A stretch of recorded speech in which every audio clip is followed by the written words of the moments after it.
Welcome back to Investing Talk Podcast. We're thrilled you're joining us again. Today, we're looking at something that always gets the market buzzing or sometimes guessing, upcoming earnings reports. And we're focusing specifically on DiDi Global. We've gathered a stack of recent reports, some analysis, basically trying to figure out what to watch for when their next earnings drop. Before we really jump into DiDi, though, just a quick reminder, if you like what we do here, please subscribe to the podcast, maybe hit that like button, and definitely leave a comment. Let us know what you think. It genuinely helps us out. Oh, and if you're feeling generous, there's always the option to buy us a coffee. It helps keep the lights on and these explorations going.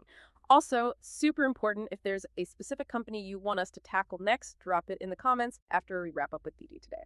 Okay, so DiDi Global, Q2 2025 earnings. What's the first thing we noticed looking ahead to Tuesday, August 19th? Well, the really fascinating thing here, and maybe a bit unusual, is the sheer lack of any widely published consensus figures.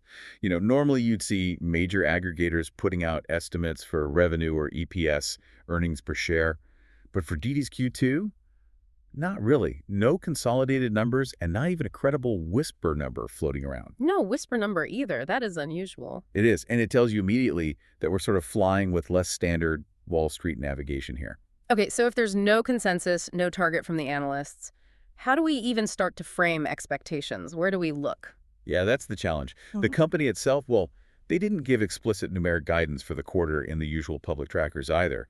But what we do have is their Q1 report. That came out back in June. And in that report, they indicated revenue growth was around 8.5% year over year. Plus, they specifically noted significant profit improvement. Right, the Q1 numbers. So that becomes our baseline then, even without formal forward guidance.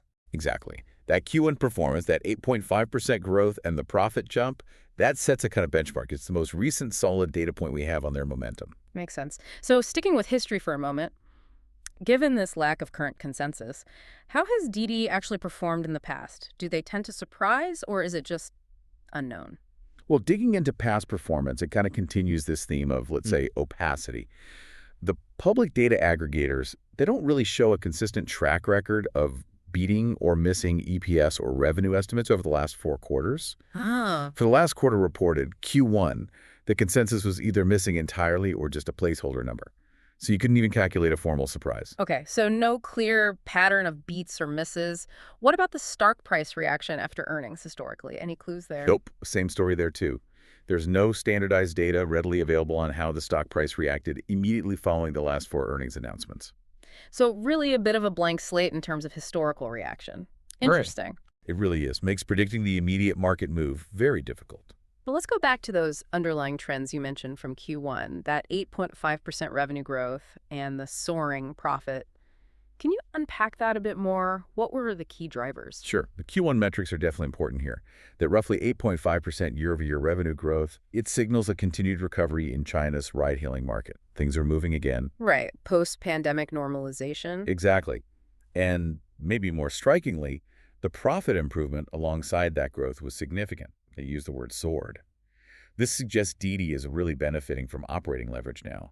Basically, as revenues climb, their costs aren't climbing as fast, off that sort of post-regulatory recovery baseline they established. Operating leverage, meaning they're getting more efficient. Precisely. More of each revenue dollar is dropping to the bottom line.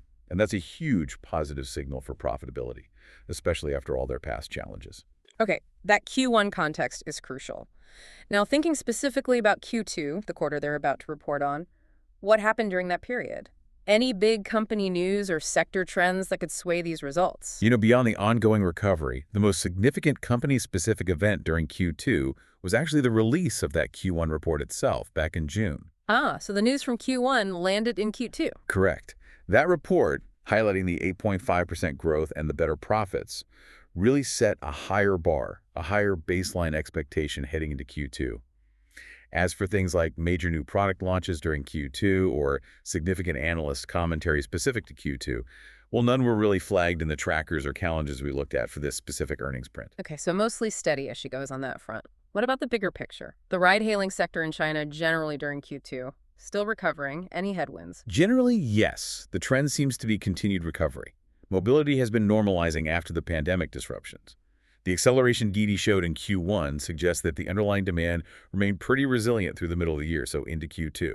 So a constructive backdrop, as they say. I think that's fair, yeah. A constructive environment for them, even if we don't have itemized specific macro data points for Q2 directly from these sources.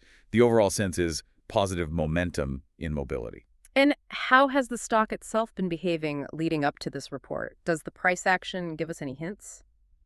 Well, the share price has been kind of consolidating, really. Trading around the mid $5 range, one snapshot we saw had it at $5.44. Looking at recent changes, it was down about 1.8% over 5 days, but still up around 5% year to date.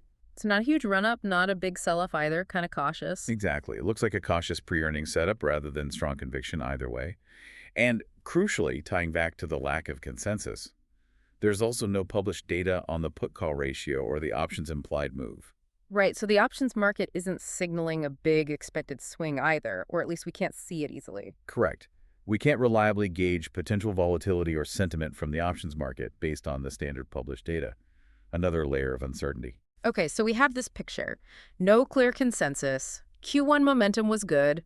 Market seems okay. But the stock price is cautious. And the options market isn't giving clues.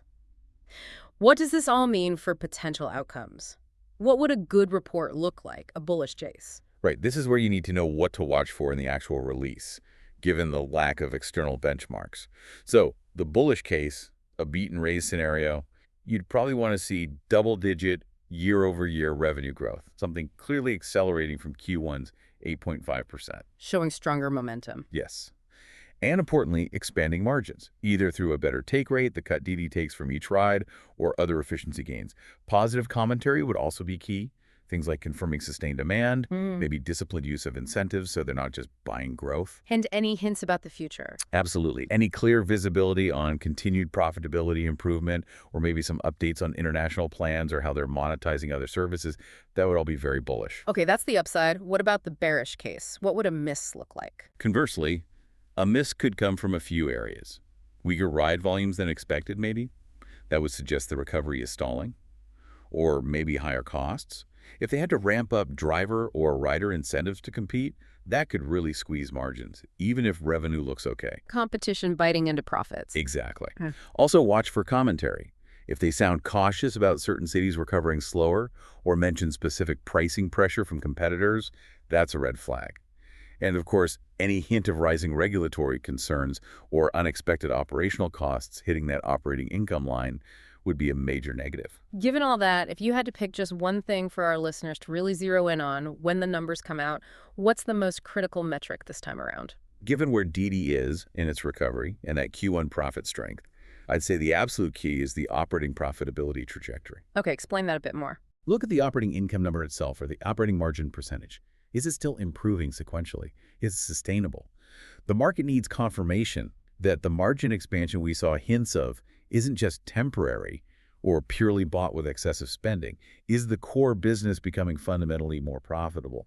That will likely drive the reaction more than just the headline revenue number. Got it. Profitability and the sustainability of that profit improvement. That makes sense. Yes. So let's wrap this up. Taking everything into account, the good Q1, the lack of guidance, the cautious stock price, what's the overall leaning here? And maybe some thoughts on strategy for listeners. Overall, our leaning heading into this report has to be pretty neutral, honestly. The limited consensus, the lack of an options implied move, it really points more towards event uncertainty than a clear directional bet. So it could go either way, basically. Pretty much. The Q1 momentum is definitely a positive factor. It's constructive. But without explicit guidance or clear street estimates, it's hard to have high conviction in a big upside surprise. So maybe a confidence score of, say, 4 out of 10 for a clear directional move based purely on the pre-earnings setup. Oh, 4 out of 10. Okay, cautious neutrality. So, with that in mind, how should different types of investors think about approaching this? Any practical considerations? Sure. For more risk-averse listeners, probably the prudent move is just to wait. See the numbers, see the guidance, watch how the stock trades in the first hour or so after the release before making any moves. Let the dust settle. Exactly. And if you do decide to trade around the event, maybe consider smaller position sizes than usual, just given the uncertainty.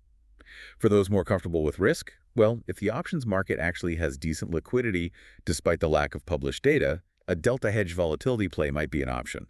But pricing it right would be key, and tricky without that implied move figure. Right, that's a more advanced strategy. It is. Alternatively, maybe a very tight-risk technical trade, Right. like buying near support or shorting near resistance in that mid-$5 area, Okay. but only with strict stop losses in place. Manage the downside aggressively. Absolutely. And for anyone already holding DD shares, if options are usable and not too expensive, maybe consider a partial hedge. If not, then it's really about defining your risk clearly with stop-loss levels, especially knowing that these ADRs with thinner coverage can sometimes have quite large percentage moves on earnings news. Active risk management is key here. And that's the main takeaway for strategy, yes. Wow. Okay. That's a really thorough breakdown. It definitely underscores how you really need to look under the hood, especially when the usual signposts like consensus aren't there. Understanding that operating profitability piece seems absolutely crucial. Fascinating stuff for anyone watching Duty. Well, thank you for joining us for this look into DD Global's upcoming earnings. We genuinely hope this gives you a better framework for understanding the report when it lands. Remember, it's not just the numbers, but the story behind the numbers, especially in situations like this. We hope you found this valuable. Please do subscribe, like, and comment, tell us what you think, or suggest another company for us to look at. Until next time, stay informed and stay thoughtful in your investing journey.